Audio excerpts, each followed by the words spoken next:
हसन शहर में सीआईडी जासूस, जो आमतौर पर जटिल अपराधों से निपटते हैं, एक अनपेक्षित और असहज स्थिति में फंस गए।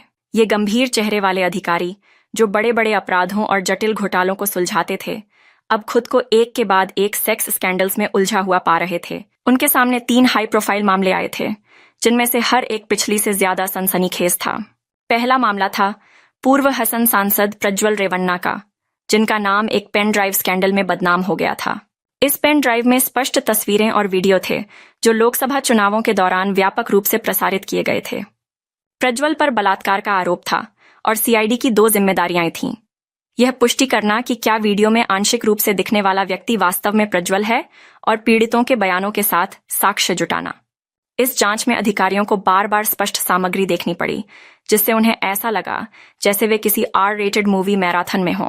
यह एक विचित्र और असहज अनुभव था, क्योंकि उन्हें अपने वरिष्ठ अधिकारियों के साथ स्पष्ट निष्कर्ष साझा करने और पीड़ितों से दर्दनाक विवरणों के बारे में पूछताछ करनी पड़ी।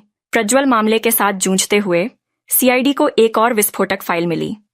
पूर्व मुख्यमंत्री और 80 वर्षीय BS येदियुरप्पा के खिलाफ पॉक्सो मामला। उन पर एक नाबालिग लड़की के साथ यौन शोषण का आरोप था, जो अपनी मां के साथ मदद मांगने आई थी। राजनीतिक दबाव स्पष्ट था, जिससे इस संवेदनशील जांच को संभालने में अधिकारियों का तनाव और बढ़ गया। जैसे कि ये 2 मामले पर्याप्त नहीं थे, एक तीसरा स्कैंडल उभर कर आया, जिसमें मौजूदा MLC सूरज रेवन्ना शामिल थे। उन पर एक पुरुष पार्टी कार्यकर्ता के साथ यौन शोषण का आरोप था, और अब तक सबूतों में ऑडियो बातचीत और व्हाट्सएप चैट शामिल थे। अधिकारी और अधिक खुलासों के लिए तैयार थे।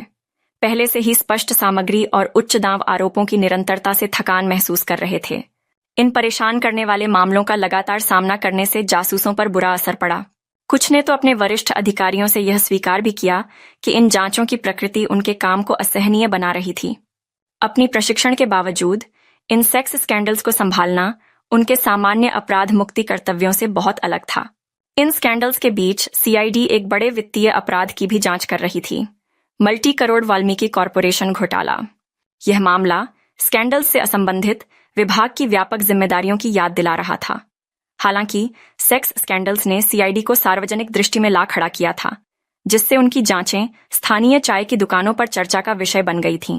एक वरिष्ठ अधिकारी ने मजाक में कहा, सब लोग हमारे अस्तित्व को भूल चुके थे, लेकिन अब ग्राम पंचायत स्तर पर लोग चाय पर हमारी जांचों पर चर्चा करते हैं। विभाग की लोकप्रियता आसमान छू गई थी, लेकिन अधिकारी लगातार और स्पष्ट प्रकृति के अपने मौजूदा काम से थकान महसूस कर रहे थे। जैसे जैसे वे अपना काम जारी रख रहे थे, सीआईडी जासूस एक बार फिर से अपने सामान्य मामलों में लौटने की उम्मीद कर रहे थे, जहां ध्यान न्याय पर होता, न कि स्कैंडल पर। लेकिन फिलहाल वे एक वास्तविक जीवन के नाटक के अनिच्छुक सितारे थे, जिसका अंत नजर नहीं आ रहा था। वीडियो अच्छी लगी हो तो लाइक करें और कमेंट करके बताएं कि आपको यह वीडियो कैसी लगी, और ऐसे ही बेहतरीन वीडियो के लिए हमारा चैनल सब्सक्राइब करें।